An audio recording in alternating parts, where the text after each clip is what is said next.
ಒಂದು ಡ್ರಿಂಕ್ ಜೀವನ ಪೂರ್ತಿ ಪಶ್ಚಾತ್ತಾಪ ಪಡಬೇಕಾಗುತ್ತೆ. ಕುಡಿದು ಡ್ರೈವ್ ಮಾಡೋದ್ರಿಂದ ಬರೀ ಗಾಡಿ ಹಾಳಾಗಲ್ಲ, ಇದು ಜೀವನ ಮತ್ತು ಕುಟುಂಬ ಎರಡನ್ನೂ ಹಾಳು ಮಾಡುತ್ತೆ.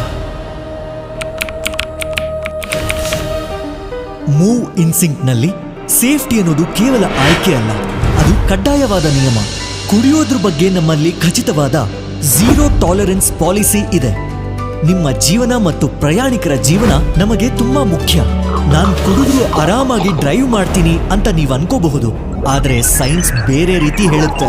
ನಿಮ್ಮ ಬಾಡಿ ವೇಟ್, ನೀವು ಯಾವ ಡ್ರಿಂಕ್ ತಗೊಂಡಿದ್ದೀರಾ ಮತ್ತೆ ಎಷ್ಟು ಕುಡಿದಿದ್ದೀರಾ ಅನ್ನೋದ್ರ ಮೇಲೆ ನಿಮ್ಮ BAC ಲೆವೆಲ್ ನಿರ್ಧಾರ ಆಗುತ್ತೆ.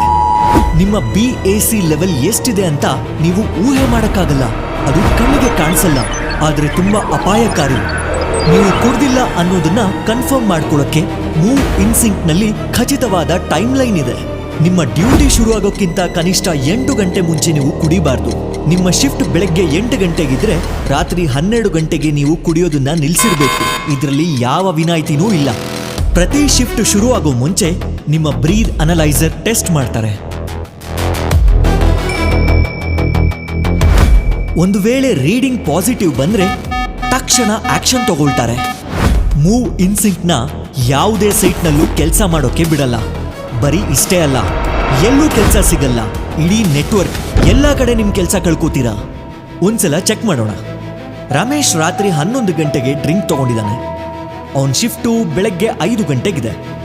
ಆಗ ಅವನು ಸೇಫಾ? ಅದರ ಉತ್ತರ ಇಲ್ಲ ಅಂತ. ಅಂದ್ರೆ ಕೇವಲ 6 ಗಂಟೆಗಳಾಯ್ತು, ಆದರೆ ಅವನಿಗೆ ಪೂರ್ತಿ 8 ಗಂಟೆಗಳ ಗ್ಯಾಪ್ ಬೇಕಾಗುತ್ತೆ.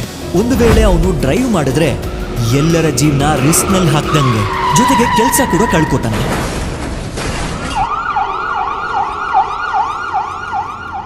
ಒಂದು ಡ್ರಿಂಕ್ಗೋಸ್ಕರ ನಿಮ್ಮ ಕೆಲಸ ಅಥವಾ ನಿಮ್ಮ ಜೀವನನ ಕಳ್ಕೋಬೇಡಿ. 8 ಗಂಟೆಗಳ ನಿಯಮವನ್ನು ಖಂಡಿತ ಅನುಸರಿಸಿ.